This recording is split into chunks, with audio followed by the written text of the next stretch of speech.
On just one more sleep, the border city will start to look like one big art gallery. The colorful sites will mark the kickoff of the 5-day Arts Without Borders event that's been running for the past 5 years. Kathy Lee finds out what new things you can look forward to this time around. The clock is ticking and event organizers are pressing on to get last-minute touches ready for the big summer event. It started in 2007 when we hosted the Lieutenant Governor of Alberta Arts Awards, and part of our bid was that we had to organize an art event, and we chose an arts festival. Well received by the public since its creation, the festival encompasses performing, literary, and visual arts. Well, there's a juried art show at the Bar Colony Heritage Cultural Centre. There is an art walk happening throughout the city. There is a book spine poetry display at the Lloydminster Public Library. And is one of 4 arts festivals in Canada that welcomes artists from all around the country. Canada has very few art shows that pull artwork in from all over, not just its local region, a local regional show. So this particular show pulls in artwork from everywhere, with emphasis on without borders. With some coming as far as Manitoba to showcase their work. Lots of very, very good work. The jurors had fits because I'm glad I wasn't the judge, because there's a lot of really spectacular work. The main goal, though, is to keep promoting artists in the area. There's a good chunk of local. The Midwest region has definitely got representation, as I said. The event will have many returning exhibits, but some new things are scheduled on the agenda as well. Our Arts Awards. We've had support from our mayor for the Mayor's Award for Sustained Support of the Arts. So that's very exciting because most communities in Alberta do that, and this is the first time we've been able to do that. Arts Without Borders attracts close to 2,000 visitors each year and is a hit for all ages. Kathy Lee, Newcap News. The Lloydminster In Motion Committee has kicked off yet another summer of encouraging people to get active in the downtown area. In Motion led the way through a 2-kilometer walk to help familiarize the public with the walking route. There are also maps outside of businesses and posters on the downtown streetscapes boards.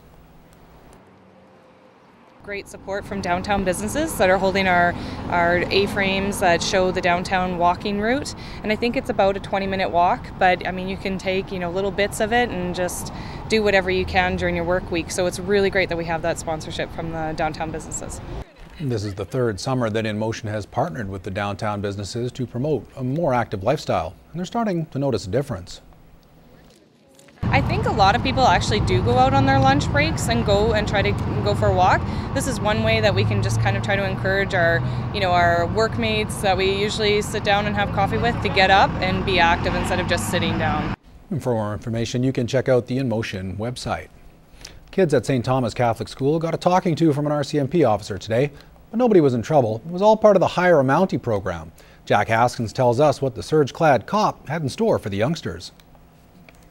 It was a different look to the classroom for the students at St. Thomas Catholic School. For many, it wasn't a teacher at the head of the class, it was a Mountie decked out in his red surge uniform. It's something that we've been studying in grade 5 this year, and so that firsthand experience is second to none. There's no way that I can recreate that for them. So seeing him in his full uniform and the kids listening to his stories is really fantastic. Constable Wood spent the entire day at the school. He went classroom to classroom talking to the youngsters. You'd be surprised how many people, many students, haven't seen a Mountie in the full dress, the red surge. I am trying to be as informative as I can, not just about the RCMP, but they're also learning of the history of Canada. His presentation rubbed off on many of the students. Because it was kind of like, wow, you had to run 4 miles each day, and you had to wake up at 5:30 in the morning, and at 9 o'clock you'd have run 8 miles or 4 miles or something. This allowed Constable Wood to portray a positive image of the RCMP to the young students. They don't have to be afraid of the police. They can, the police is a partner in the community, and hopefully they can look up to myself and to the RCMP, and maybe I'm even doing a little bit of recruiting here. Who knows? Jack Haskins, Newcap News. Managing your money can be an overwhelming job and shouldn't be taken lightly. In this week's Makes Sense, Tegan Wingfield explores the benefits of having a professional financial planner. Many people come to a point in their lives when they want to start securing financial plans for the future, but even the thought of this can be overwhelming. A common question is where to begin. The answer is with a financial planner. Financial planning is a process. So it's an active process between a professional financial planner and clients. So it's the process of discovering where you are financially, where you want to go, and how you're going to get there. A financial planner is an excellent resource to help organize your finances. For one thing, they are the professional. So a financial planner does that for a living, so they do a lot of research, they do a lot of studying, they've done a lot of studying and accomplished an accreditation that allows them to review your finances and show you gaps, show you where you could improve, and give you peace of mind. After developing a trusting relationship, you and your financial planner will start creating a pathway to reach your goals. Sometimes they'll have to change some of the things. They'll have to tell you either you have to save more, we have to reduce your taxes, or we have to improve your returns. But at least you've got a game plan. Before beginning your search for a financial planner, keep the following formula in mind. A, B, C. Accreditation. You want an accredited financial planner. So the B part of a financial planner is what business are they working under.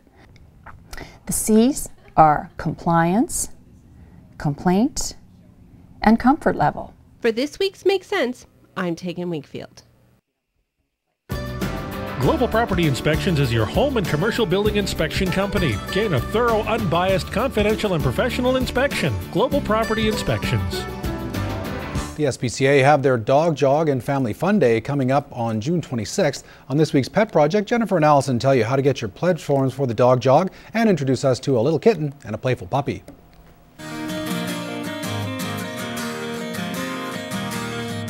Hi and welcome to this week's Pet Project. I'm at the Lloydminster and District SPCA with Jennifer, and this is Irving. Yes, he is a 2-year-old Shih Tzu cross. He's already neutered and microchipped and up to date on his vaccinations. He just needs a rabies vaccination. He was brought into us by the City of Lloyd bylaw officers, which means he can't be adopted back into Lloyd, but he would do fine in any of the surrounding communities. He definitely is a puppy. He has lots of energy. Even though he's 2 years old, he still has that puppy energy. But he's a really sweet dog. He gets along really well with other dogs and cats, and he seems to do well with children too. And who is this? This is Chloe. She is a 3-month-old domestic medium hair kitten. She came into the shelter with 5 other siblings, and they're all now up for adoption. She's a really sweet cat. The whole litter is super social. They love being around other cats and dogs and people, as you can see. They just are very social, fun, energetic little kittens. So Jennifer, your Dog Jog is coming up. It is, and now is the time for people to start pledging and raising money for the SPCA. You can print off your pledge forms online at www.lloydminsterspca.org. You can also go to that website to see a list of participating businesses as to where you can pick up the pledge forms from. The Dog Jog is happening Sunday, June 26th at Bud Miller Picnic Shelter. Perfect, and we hope to see you there, and thanks for joining us on this week's Pet Project.